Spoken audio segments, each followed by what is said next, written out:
Siento un orgullo profundo de esta tierra querida, de sus ríos y mares.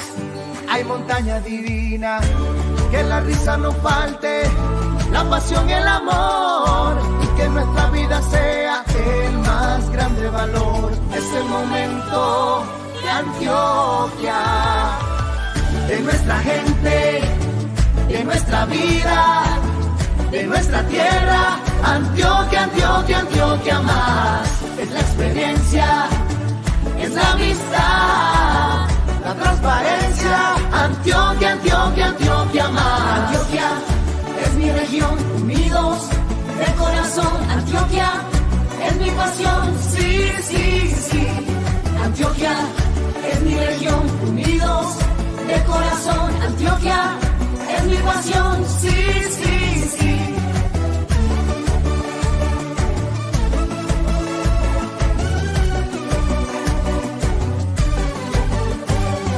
Ser diferente es nuestra potencia, la libertad es nuestra esencia. Estar unidos por la región es nuestro sueño, nuestra pasión.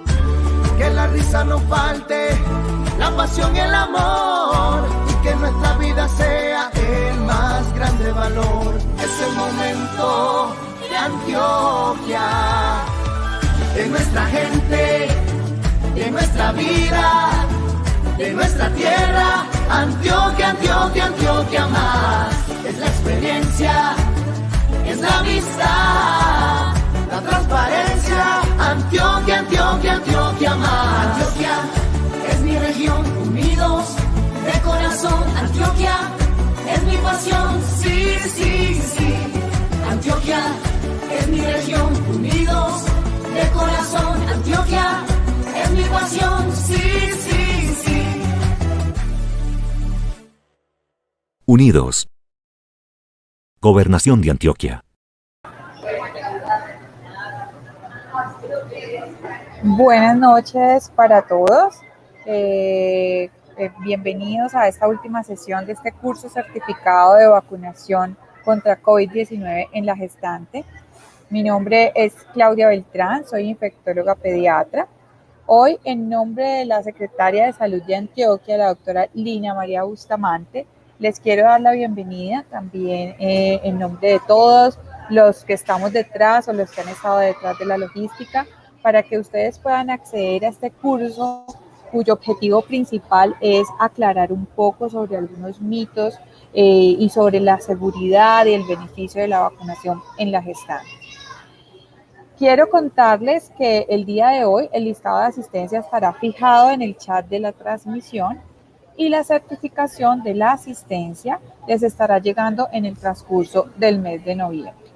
Esperamos que hayan disfrutado del curso, que hayan aclarado sus dudas, y que hoy tengan la oportunidad de aclarar algunas dudas relacionadas al recién nacido.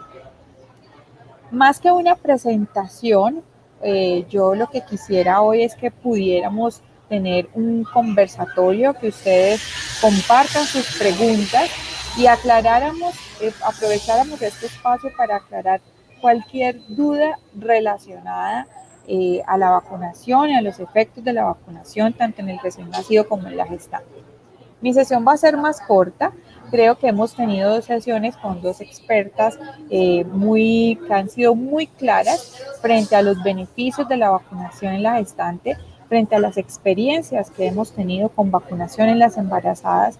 Y quiero contarles que uno de los deseos en la ciencia moderna y en la infectología y enfermedades infecciosas es que ojalá tuviéramos más vacunas para la protección del recién nacido que se pudieran aplicar en las gestantes. ¿Esto porque ustedes saben que la mayoría de vacunas completan su ciclo primario, la mayoría de vacunas en el niño completan su ciclo primario en los 6 meses? Entonces, antes de los 6 meses, tenemos una población vulnerable que puede presentar, que cuando presentan infecciones tienen mayor riesgo de complicaciones y tienen mayor riesgo de morir. La población, de toda la población pediátrica, la población menor de 1 mes es la que mayor riesgo tiene de fallecer. Yo quiero que ustedes se pregunten qué estrategia podríamos plantear para que esos niños menores de 1 mes, para que esos niños menores de 6 meses estén protegidos. No los podemos encerrar, no podemos obligar a la gestante que esté sola, encerrada con su neonato, entonces tienen que ir a trabajar, tienen contacto con la familia. Un niño al nacer significa un regalo para toda la familia y por ende empiezan todos que quieren conocerlo, que quieren cargarlo, que quieren ver a quién se parece, bueno, tantas cosas. Es inevitable que un neonato tenga contacto con el medio ambiente, con la sociedad, con la familia, etcétera. Por lo tanto, cuando nos preguntamos qué hacemos para protegerlos, aparecen las vacunas en las gestantes como una de las estrategias más exitosas. Porque ¿qué hacemos? Vacunamos a la mamá y con ello buscamos que esa mamá pase anticuerpos al recién nacido. Ustedes no sé si se han preguntado por qué en el carnet de vacunación aparece leche materna. ¿Sí? No es porque simplemente aprovechemos y hagamos promoción de la leche. Es porque la leche materna como tal es una vacuna. Se comporta como una vacuna. ¿De qué manera? A través de la transferencia de anticuerpos por la leche materna. No sé si se han preguntado qué es lo que pasa con los prematuros y con los niños a término y por qué los prematuros se infectan más que los niños que nacen a término. Porque también hay un paso de anticuerpos a través de la placenta al neonato. ¿Sí? Si yo, por ejemplo, yo, Claudia Beltrán, durante toda mi vida me he enfrentado a más de 1.000.000 de virus, bacterias, parásitos, etcétera, y he desarrollado anticuerpos contra eso, en el momento en que yo estoy embarazada, esos anticuerpos se los paso a mi bebé, ¿sí? Y se los paso a través de la placenta, a través del cordón umbilical. Y eso va a hacer que mi bebé esté protegido y esté protegido de enfermedades graves que yo ya he sufrido. Sin embargo, pasa algo. ¿Por qué entonces los bebés terminan infectándose cuando uno se ha expuesto a tantas cosas a lo largo de su vida? Porque los anticuerpos en algunas enfermedades caen a través del tiempo. ¿Sí? Entonces, ¿y por qué lo digo? Puede que alguien me diga, una mamá, a mí ya me dio COVID, yo debo tener anticuerpos para COVID, ¿para qué me vacuno? Sí, ¿para qué me vacuno? Es porque cuando yo estimulo el sistema inmunológico, la respuesta de los anticuerpos va a ser mayor. Yo voy a tener más anticuerpos en ese momento en la sangre, ¿sí? Y al tener más anticuerpos, voy a tener la probabilidad de pasarle esos anticuerpos al feto y que ese bebé esté protegido. No sé exactamente si mis colegas lo tocaron, pero en el sistema inmunológico, cuando uno se infecta es cuando mayor número de anticuerpos produce, ¿sí? Y esa es la probabilidad de que yo le pase esos anticuerpos a mi bebé que sea más alta, y después en el tiempo esos anticuerpos pueden ir descendiendo. No significa que yo no tenga inmunidad, significa que la tengo, que cuando me enfrento nuevamente a ese virus o a esa bacteria, mi sistema inmunológico va a responder más rápido, va a responder de forma más eficiente.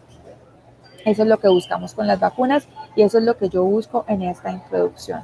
Decirles a ustedes, ojalá para la ciencia, para la infectología pediátrica, para la salud neonatal y perinatal, es un reto hoy en día buscar mayor número de vacunas que se puedan aplicar en la gestante y que esto produzca un mayor número de anticuerpos en la gestante y un paso de anticuerpos al bebé para proteger a esos bebés de enfermedades.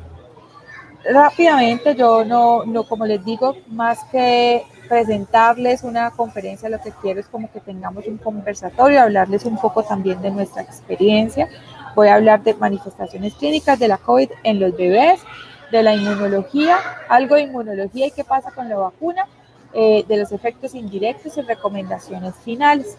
Listo, en cuanto a epidemiología, ustedes pueden consultar en la página del Instituto Nacional de Salud estos datos. Sí, son los datos reportados al CIVIGILA de infecciones por COVID en neonatos. En Colombia, 1.540 neonatos han tenido infección por COVID. A la fecha de notificación o de actualización de estos datos, que es el 8 de octubre, habían 75 casos activos. La mayoría de los neonatos han sido recuperados, pero hemos tenido muertes por COVID en los neonatos, ¿sí?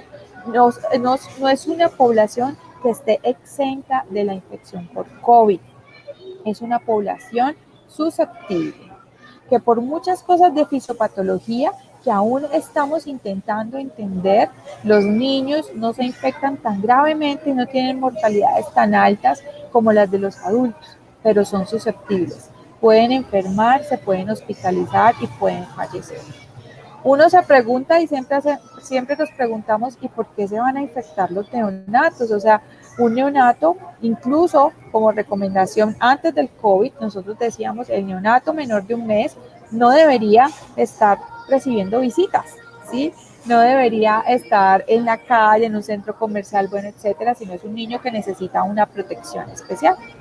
Sin embargo, el COVID circula y entre mayor transmisión comunitaria tengamos, pues mayor probabilidad tenemos de infección, porque es que el neonato también está expuesto a personas que pueden tener una infección asintomática, ¿sí? Está expuesto a hermanitos que pueden estar yendo a las guarderías o que también pueden estar en contacto con otros, está expuesto a alguien de la familia que por X o Y razón, a pesar de estar vacunado, pueda que no haya desarrollado anticuerpos suficientes para su protección. Y algunos de ellos se infectan porque el principal contacto que ellos tienen, o el contacto estrecho, es con sus padres, y sus padres están en periodo de incubación y no se dan cuenta que tienen los síntomas y terminan desarrollando los síntomas, y la cercanía de una mamá con un neonato es demasiada como para evitar un contacto estrecho. Yo creo que es decir, manténgase aislado, distanciado de un neonato, para ninguna mamá, para ningún papá, incluso abuelos, cuidadores, etcétera, va a ser posible.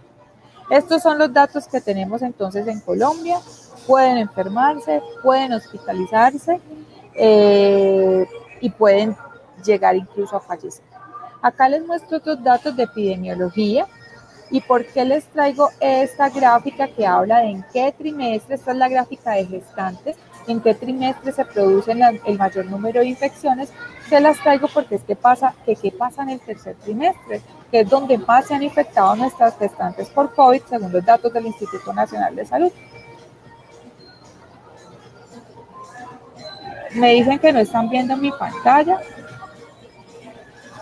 Esperen un segundo.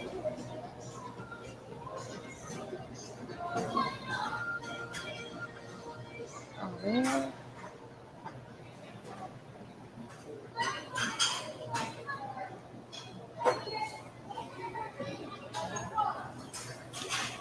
Un momento. A ver qué pasó aquí.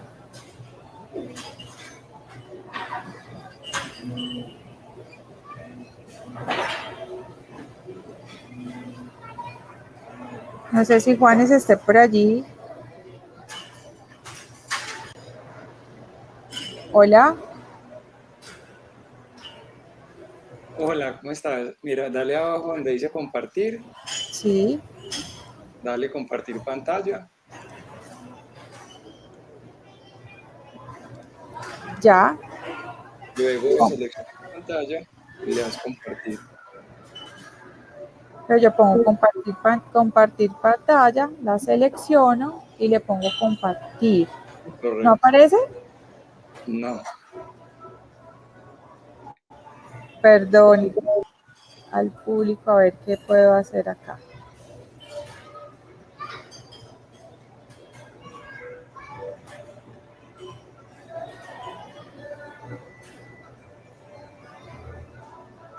Bueno, dame un segundo, se la voy a mandar a, a la persona que me está acompañando de la gobernación para que él la pueda compartir más.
Hola, buenas noches.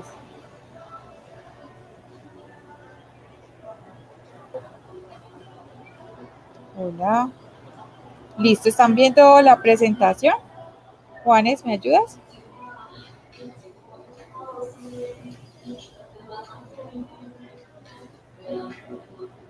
Listo, bueno, entonces les estaba contando antes de las manifestaciones clínicas en el recién nacido. Les estaba mostrando en la diapositiva la distribución por trimestre de la enfermedad en la gestante. Esto con el fin de que ustedes notaran de que el mayor número de gestantes que se infectan es en el tercer trimestre. Y por lo tanto, los niños van a tener mayor riesgo de que cercano al parto, si la mamá está enferma, pues ¿qué va a pasar? Por protocolo, si una mamá está enferma de COVID, ¿sí? En el momento cercano al parto o, o cercano pues a la etapa neonatal, lo que se recomienda es la separación del bebé de la mamá en términos de infección, no en términos del resto de la salud neonatal y del bienestar neonatal, porque todos sabemos los efectos que tiene estar al lado de la mamá, ¿cierto? Sin embargo, en términos de infección, si yo no quiero que mi neonato se infecte, la recomendación es que sea separado y que sea cuidado por un cuidador sano. Esto ha traído en el mundo muchísima controversia, ¿sí? Muchísima controversia por los beneficios que tiene tener una lactancia materna, pegarse al pecho de la madre, no es igual que extraerse y que otra persona se lo dé, y por todo el vínculo que se debe promulgar en el momento del nacimiento del recién nacido. Entonces, por eso es que nos empezamos a preguntar, y cuando ya tenemos vacunas, ¿qué le debemos nosotros decir a las mamás? Es que puede que usted no le haya COVID hasta la fecha, pero puede que le dé COVID en el momento del periparto y por lo tanto la vacunación o la prevención de la infección va a protegerla a usted también y al neonato de esa separación, de cortar ese vínculo y de favorecer ese vínculo estrecho que se busca cuando un neonato nace. Ahora les voy a hablar un poco de las manifestaciones clínicas. Entonces, ¿cómo se manifiesta el COVID en los recién nacidos? Básicamente, tenemos las mismas manifestaciones o el mismo perfil de manifestaciones que en la edad pediátrica. La mayoría de los recién nacidos van a ser asintomáticos o van a tener infección leve. Infección leve, ¿qué significa? Que van a tener rinorrea, de pronto fiebre, rinorrea pues mocos, algo de fiebre, algo de malestar, algo de irritabilidad. Pero aquí les quiero contar algo que a veces no evaluamos o no valoramos cuando decimos infección leve.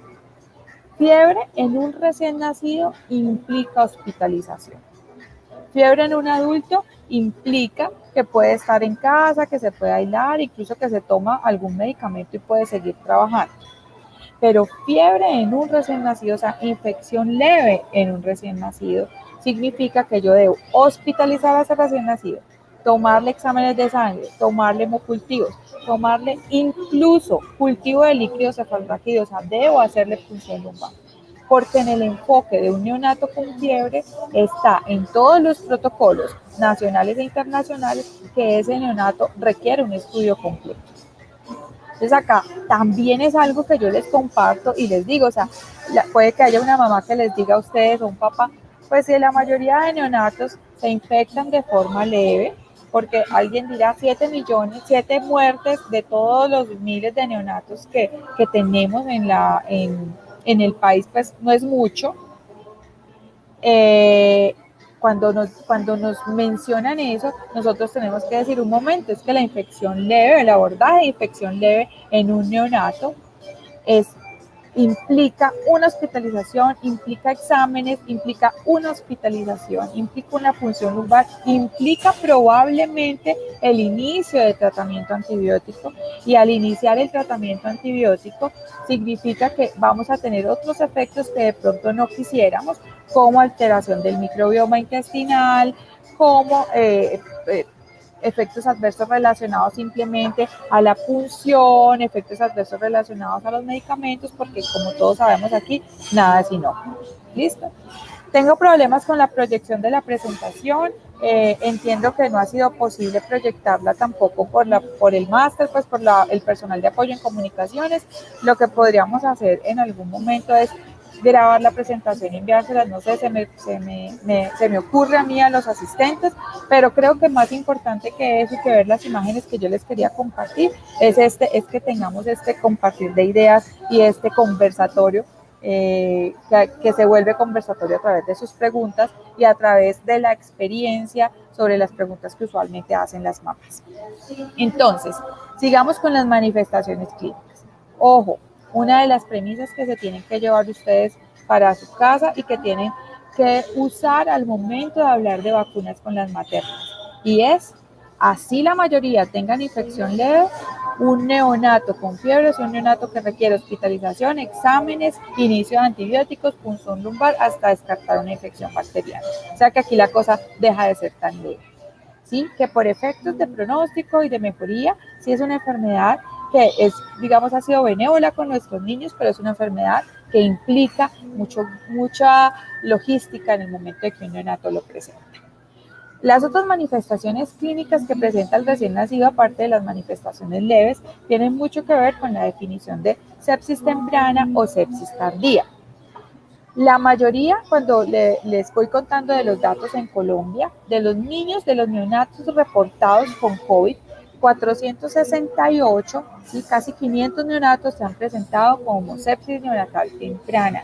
Esto quiere decir en los primeros 7 días de vida. Y cuando uno tiene el diagnóstico de sepsis neonatal temprana en los 7 primeros días de vida, pues imagínense lo que esto significa para el recién nacido. Y 1000 han tenido manifestaciones clínicas de sepsis neonatal tardía. Esto quiere decir después del 7º día de vida y también requieren hospitalización. ¿Cuáles son otras manifestaciones que se han visto en el COVID? Apneas, que son manifestaciones clínicas de sepsis neonatal tardía, dificultad respiratoria, bronquiolitis, requerimientos de oxígeno a temprana edad y todo lo que tiene que ver con la necesidad de hospitalización del neonato. Las manifestaciones gastrointestinales en el neonato han sido menos frecuentes que en la edad pediátrica, pero también se pueden presentar. Entonces, ojo, son manifestaciones que nadie quisiera que un recién nacido y con el sistema inmunológico que tiene el recién nacido con la probabilidad de complicarse pueda presentar. Bueno, después de hablar de las manifestaciones clínicas, yo les quiero contar un poco de la inmunología y de la evidencia del paso de anticuerpos a través de la placenta. Creo que también esto lo han tocado, pero quiero reiterar.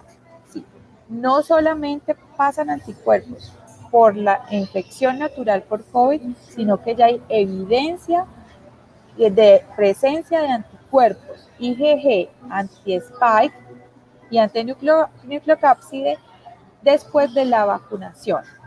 Básicamente, y la evidencia está disponible para las vacunas de RNA mensajero. Sin embargo, si tenemos vacunas que produzcan inmunogenicidad, ¿sí? Como lo podemos observar en los estudios de otras vacunas que se producen anticuerpos, ¿sí? Contra el SARS-CoV-2, uno espera esos anticuerpos que se producen también van a pasar a través de la placenta y se van a encontrar en el cordón umbilical de los recién nacidos. Entonces, es importante que guarden ese concepto. Ya hay evidencia. Al principio lo suponíamos, como pasa con las otras enfermedades. Hoy en día hay evidencia de que definitivamente hay paso de anticuerpos a través de la placenta, no solo por inmunidad natural, sino que también por vacunas. Pareciera que entre más tarde se aplique la vacuna, y tarde no hablo de faltando un mes, sino que en las últimas 20 semanas, el número total, la cantidad de anticuerpos medidos es más alta que cuando se aplica tempranamente. Y pasa esto cuando yo tengo una infección previa al embarazo por COVID a cuando me infecto en embarazo. Las que se infectan en embarazo pasan un número de anticuerpos, o sea, el número de anticuerpos en el cordón umbilical es mayor. Pero en la vida real, o sea, saber si este número de anticuerpos implica una disminución de la enfermedad entre más alto o más bajito, implica una disminución de enfermedad, es algo que todavía no ha sido medido. Probablemente ¿Por qué bajan los anticuerpos? Porque ha pasado tiempo, pero como les decía al inicio, estos anticuerpos son competentes y a la hora de que el neonato se pueda exponer a una infección por el SARS-CoV-2, tenga a través de esos anticuerpos que la mamá le pasó, esos anticuerpos tipo IgG que la mamá le pasó, tenga la posibilidad de responder mejor a una infección. También se ha encontrado evidencia de paso de anticuerpos tipo IgA, que son los que se transmiten a través de la leche materna. Entonces, cuando nos preguntan por qué vacuno, debo decir, uno, ya lo dijimos, para evitar, para ayudar al paso de anticuerpos transplacentarios al neonato y para así proteger al neonato o darle una inmunidad que pueda ejercerla en el momento en el cual se exponga al virus. Y hay otro efecto que es el efecto indirecto, y es que si yo como mamá no me enfermo por COVID, si yo como papá no me enfermo, y aquí también quiero darles un mensaje, porque estamos hablando de vacunación contra el SARS-CoV-2 en gestantes, pero es que no es solo contra gestantes, no es solo en las gestantes, sino también en el resto de la familia. Debería ser casi una premisa para la familia, para esos papás, para los que están cuidando a ese bebé, decirles, como lo hemos hecho con otras estrategias vacunales, si usted no está vacunado, no debería venir a visitar a mi recién nacido, ¿sí? Y debería ser una exigencia, deberíamos decirlo, ¿sí? Deberíamos compartirlo y educar a nuestras mamás, a nuestras futuras mamás en eso, ¿sí? Es un efecto también que si yo no me enfermo, si a mí no me da COVID, si yo no toso, si yo no estoy con el virus, si no estoy excretando el virus, pues no voy a enfermar a los demás y menos voy a infectar a ese recién nacido. Entonces la inmunidad se busca que también sea en todo ese círculo familiar alrededor de ese recién nacido y que el paso así no alcance a pasar por X o Y razón. Por ejemplo, en los recién nacidos prematuros, que no alcanza a ver el gran paso de anticuerpos de la mamá al bebé, que el paso máximo se da a partir de la semana 34, ¿sí? Si no alcanza a pasar todos los anticuerpos a ese recién nacido que yo quisiera, pues al menos yo no me enfermo y así no voy a infectar a mi recién nacido, ni al resto de la familia, ni al resto de los niños que todavía no pueden recibir la vacunación contra el SARS-CoV-2. Entonces recuerden, ¿por qué debo vacunar a la gestante pensando en mi recién nacido? 1, porque puedo pasarle anticuerpos. 2, porque si yo no me enfermo, no lo enfermo.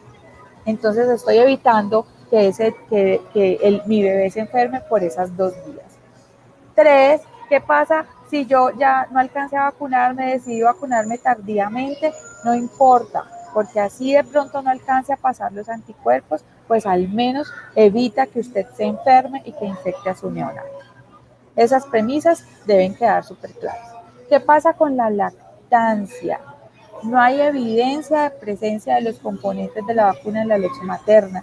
Recuerden, y esto ya lo han hablado, pero yo quiero repetirlo, estos son unas vacunas seguras, son unas vacunas en general, si son o de virus inactivado o de parte del RNA como tal, que no hay una replicación viral, que no es el virus, los mitos de que es que si yo me vacuno, entonces le pasa la vacuna al niño y cuando le paso la vacuna y el niño un neonato todavía no tiene autorización de vacunación, entonces puede tener efectos adversos. No hay evidencia de presencia de anticuerpos en la lactancia que van a proteger al bebé, mas no hay evidencia de que alguno de los componentes vacunales le vaya a hacer daño al niño. Que es que de pronto al niño le da fiebre, que le dan los mismos eventos adversos que puede dar la vacunación en el adulto, y que le da fiebre, le da malestar, le puede dar dolor articular. No hay evidencia de que eso haya ocurrido con ninguna de las vacunas que se pueden aplicar en los adultos. Entonces es una vacuna segura y no necesito suspender la lactancia. Hay muchas mamás que no se han vacunado en el periodo de lactancia pensando en su bebé y pensando en la posibilidad de que al bebé le puedan dar eventos adversos relacionados. Para finalizar, entonces les quiero terminar con esta premisa. Recuerden, ninguno de los componentes vacunales tiene efectos teratogénicos, es decir, ninguno de los componentes vacunales produce alteraciones ni en la fertilidad, produce alteraciones en el recién nacido como malformaciones congénitas. Igual esta vacuna, ustedes saben que se las ponemos a la embarazada, que la indicación es después de la semana 12. Pero en toda la vacunación inadvertida que se hizo en el COVID, que se hizo con la vacuna del contra el SARS-CoV-2 en el mundo, la mayoría de gestantes que se vacunaron inadvertidamente fueron en los primeros 3 meses. Entonces, cuando una gestante recibió esta vacuna en los primeros 3 meses porque no sabía todavía que estaba embarazada, estaba en el momento más crítico, que es en el momento de la embriogénesis, cuando se están formando los órganos, cuando se están formando en la organogénesis, cuando se está haciendo todo este despliegue en el desarrollo embrionario, y ninguna de esas mujeres tuvo eventos adversos como malformaciones en ese recién nacido. Tenemos experiencias con otras vacunas en embarazo como tosferina y como influenza, que es una vacuna de virus inactivado, ¿sí? Sin ningún evento en el recién nacido. Ya tenemos experiencia, no estamos improvisando y diciendo empecemos a vacunar gestantes sin saber qué pueda pasar.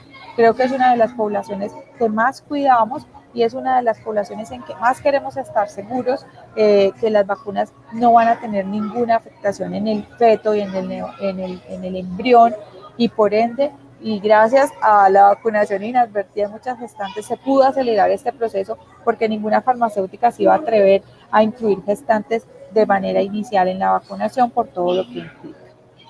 Recuerden que todos estos estudios en más de 40,000 mujeres, no estoy hablando de 2 ni 3, no ha habido incremento ni de la prematuridad, ni de la muerte, ni que son más pequeñitos, ni que son más grandes o que han tenido alguna anomalía congénita.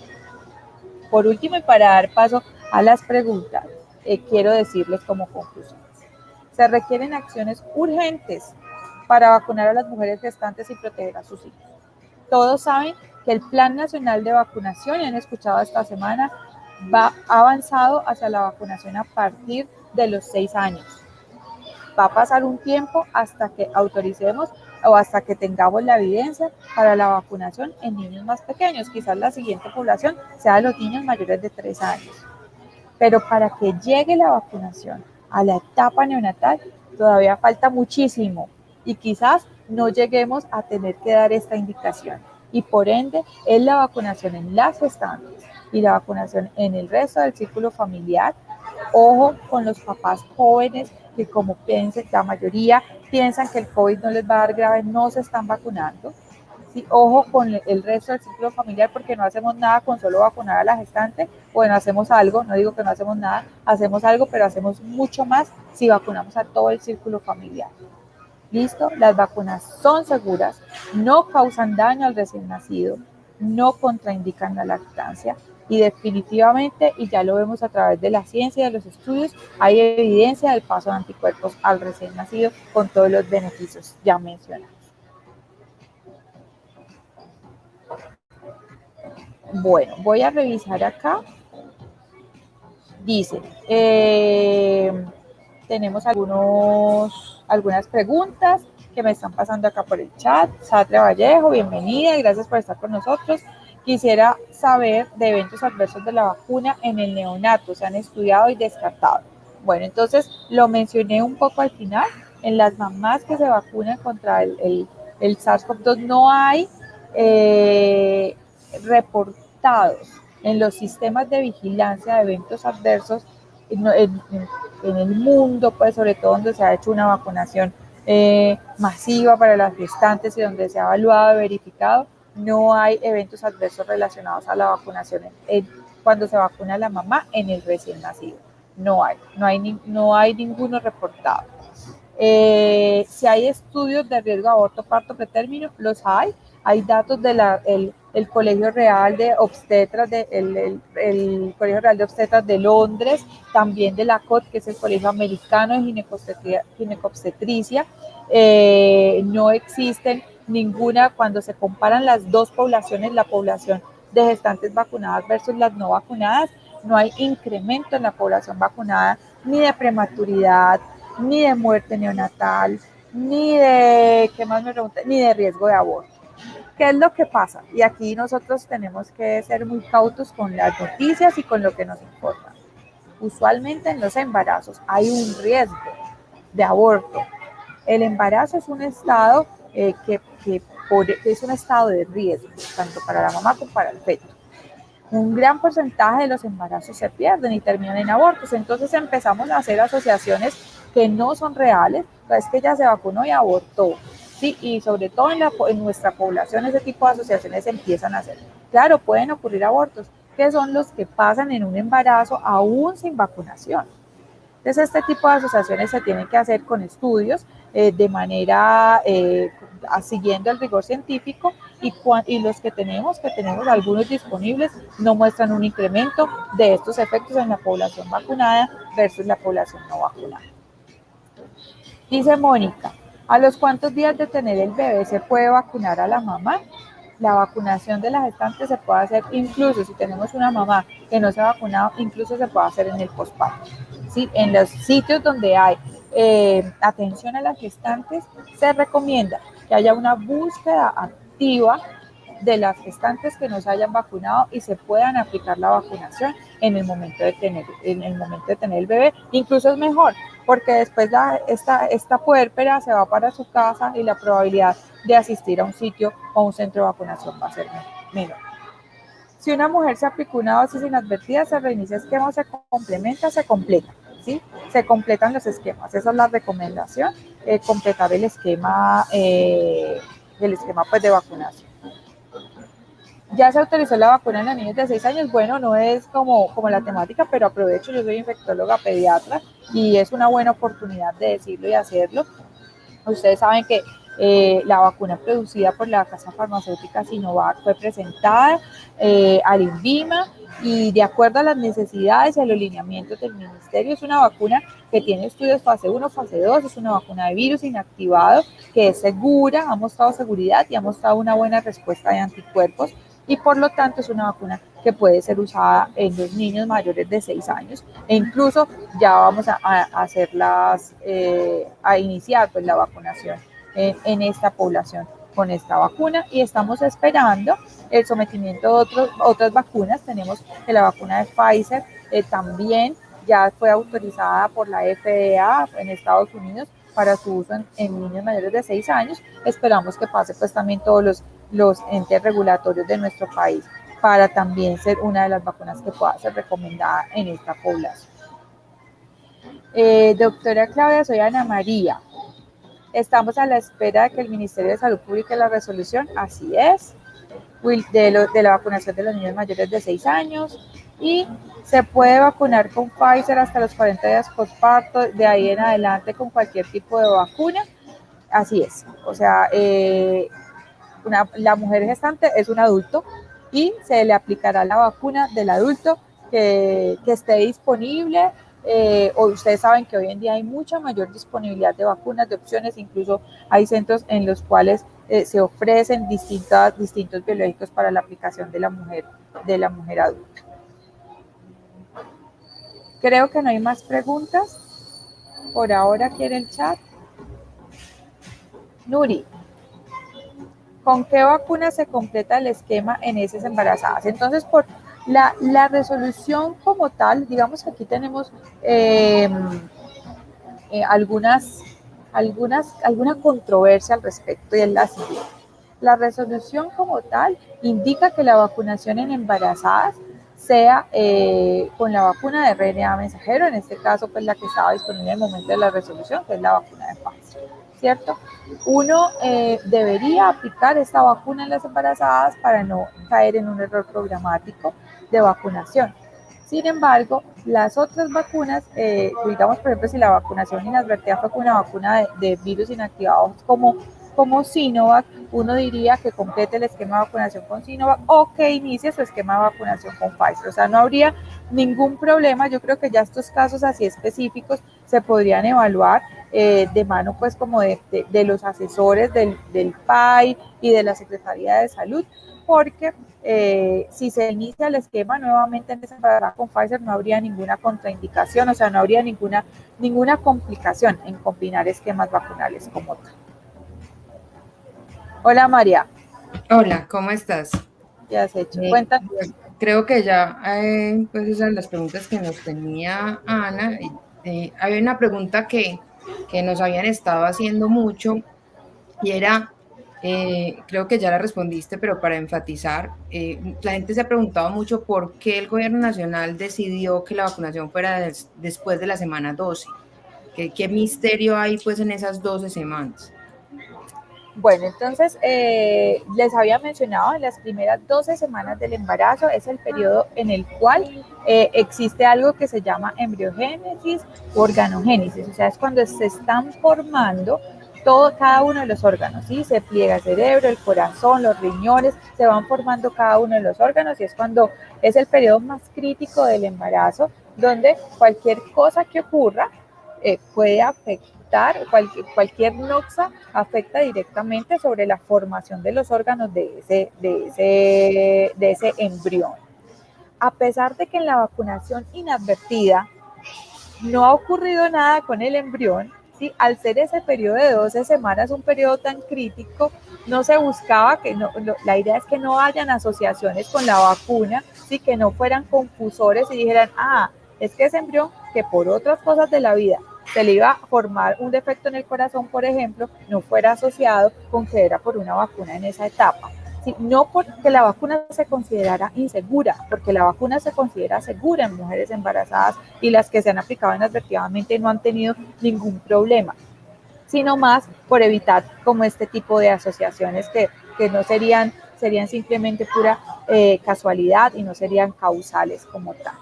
Sí, por eso es que se decidió que fuera después de la semana 12 de gestación, por ese periodo crítico del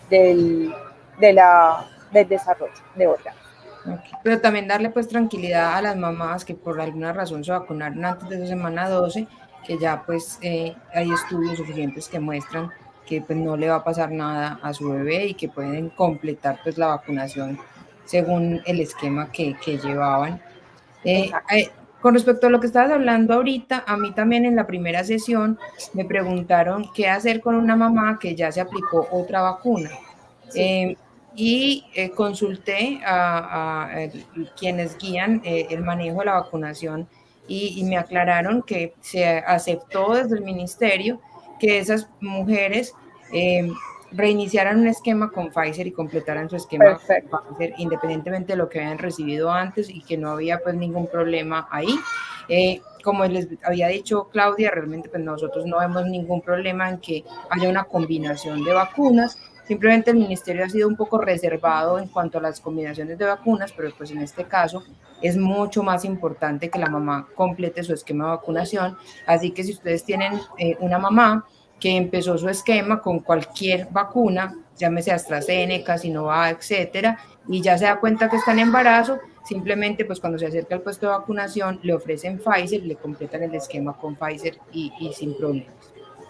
Perfecto, gracias Angélica. Sí, porque nos habíamos hecho esa pregunta muchas veces y decíamos, bueno, digamos que lo más como para no caer en el error programático sería póngale Pfizer porque es la que está en la embarazada, pero desde el punto de vista, digamos, técnico, científico como tal, pues no, ya sabemos que se ha avanzado algo en la combinación de vacunas, pero en este caso ya quedó súper claro, se les aplica pues su esquema de vacunación con Pfizer. Gracias por la aclaración.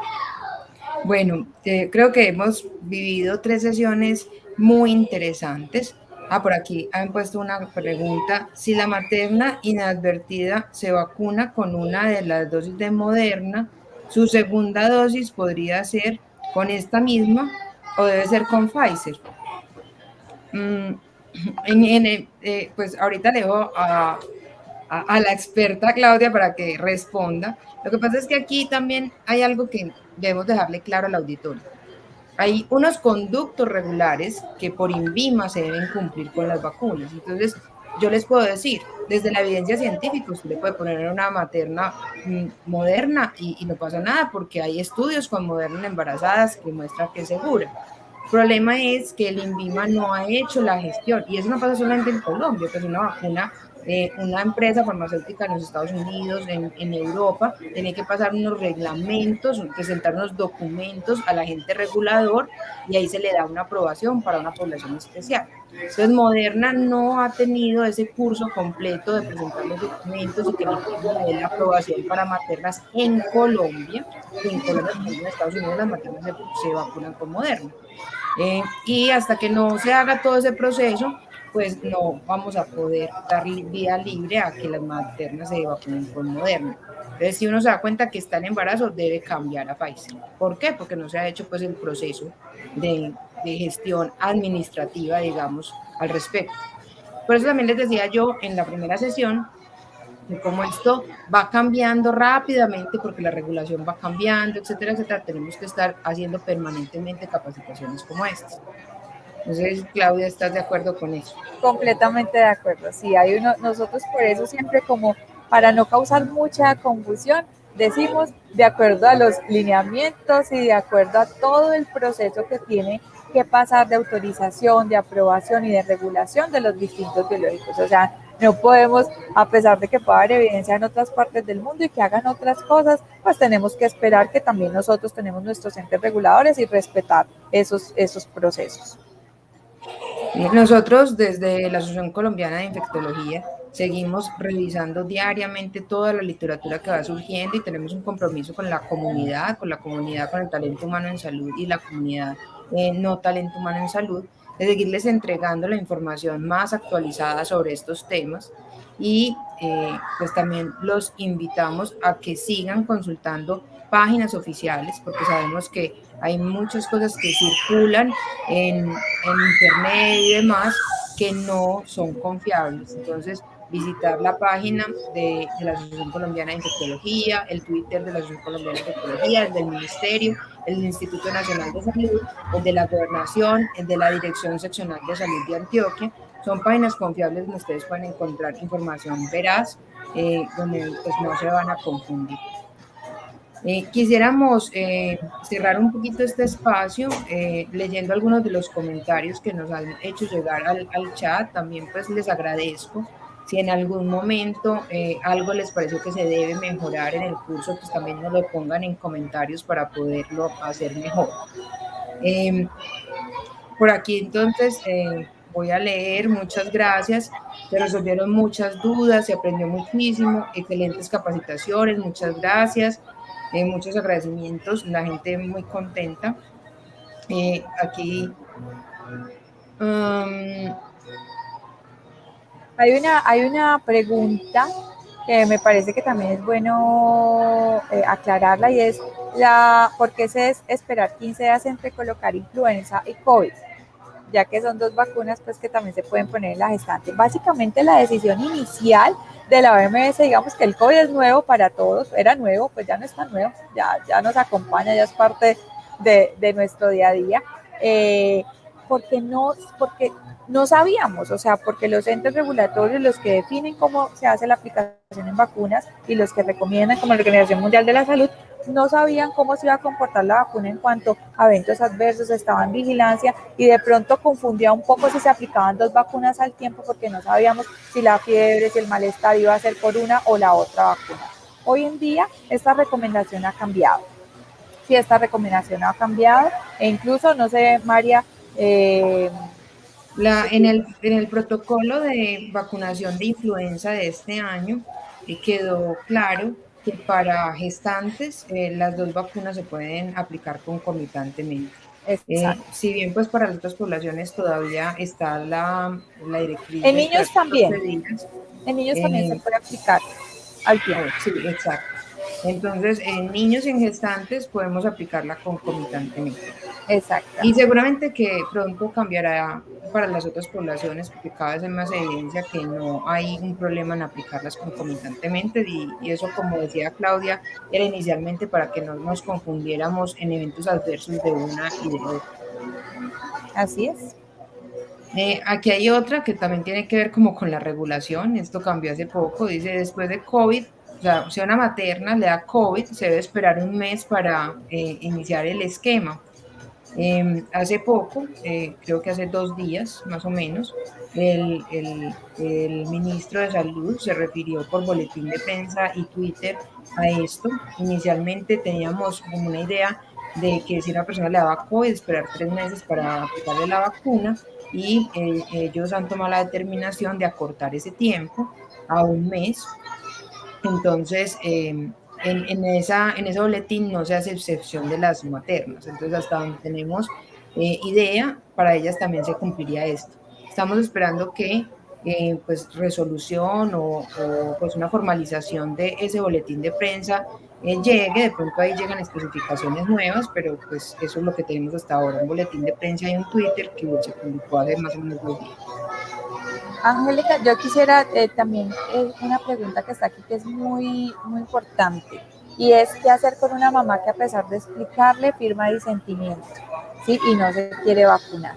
Hay algo que nosotros hemos aprendido mucho cuando los papás dudan de las vacunas, y especialmente pues en pediatría cuando dudan porque temen, ¿sí? Porque la mayoría de papás tienen miedo. Los papás que se declaran antivacunas no son tan antivacunas porque un antivacunas como tal tiene en su mano documentos, ha leído cosas que no son de evidencia falsa, lo que sea, pero tiene argumentos. La mayoría de la gente no es que sea antivacuna, sino que duda al respecto. Y todas las dudas se deben aclarar con empatía, se deben aclarar intentando tener una muy buena comunicación para aclararle los mitos o dudas que tengan.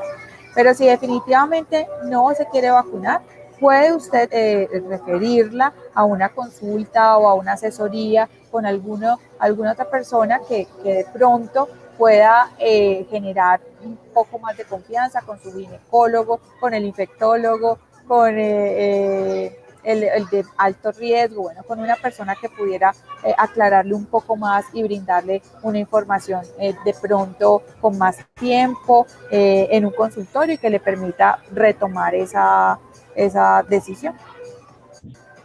Sí, excelente. Hay un comentario acá que es muy bueno y es si les podemos enviar videos para poner en PIP y demás.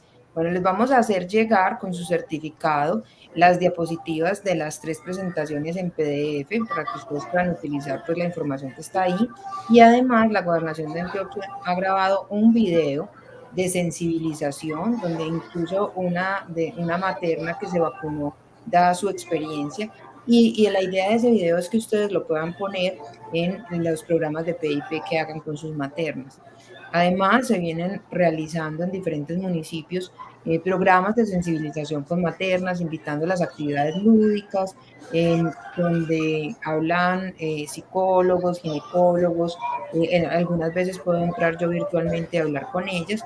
Y esto pues ha ganado en educación, lo que dice Claudia, muchas veces no, como una estructura antivacunas grande en Colombia realmente es difícil. Aquí la mayoría de las cosas que pasan es que falta educación y todos tenemos miedo. O sea, cuando, por ejemplo, yo me siento muy tranquila con la vacunación, pues porque es mi tema, yo leo los estudios directamente y siento que están muy bien hechos y que hay mucho respaldo. Pero si me ponen a escoger de un tema que yo no sé, que es súper lejano para mí, si me ponen a escoger, por ejemplo, los elementos con que tengo que construir una casa, pues yo de arquitectura y de construcción no sé nada, entonces probablemente me sentiría muy insegura. Entonces, lo que tiene que hacer es ponerse en los zapatos del otro, mirar qué capacidades tiene el otro de procesar la información, tratar de bajarla lo más que se pueda y así poco a poco pues nos vamos ganando la confianza porque hay que entender que nosotros realmente no estamos vendiendo un producto, estamos queriendo es evitar las muertes maternas y de los bebés y bueno, llevar finalmente a que esta pandemia termine y que todos podamos vivir una vida más o menos normal. Así es. Bueno, nos queda entonces cerrar este evento con broche de oro. Muchísimas gracias a todos los que se conectaron. Estamos muy felices de haber tenido una aceptación tan grande por parte del público. Queremos agradecerles por su tiempo, por haber estado con nosotros estos 3 días. Estamos muy contentos de recibir todas estas comentarios positivos y no queda más sino despedirnos en nombre de la Secretaría de Salud de Antioquia, en nombre de la Asociación Colombiana de Infectología Capítulo Antioquia. La doctora Lina Bustamante y la doctora Natalia Montoya les mandan un gran saludo y unas felicitaciones por seguir vigentes y querer capacitarse cada día en esta información. Muchas gracias a ti, Claudia, por participar, por dedicarnos tu tiempo, Gracias. por Hay muchos todo lo problemas que técnicos, el pero día de hoy, pero creo que técnicos tienes personales, ¿no? la Nada que ver capacidad con de la entregar esta plataforma. información. Listo, no, muchas gracias y siempre a la orden. Muchísimas gracias a todos y bueno, les damos el cordial saludo y una feliz noche. Gracias.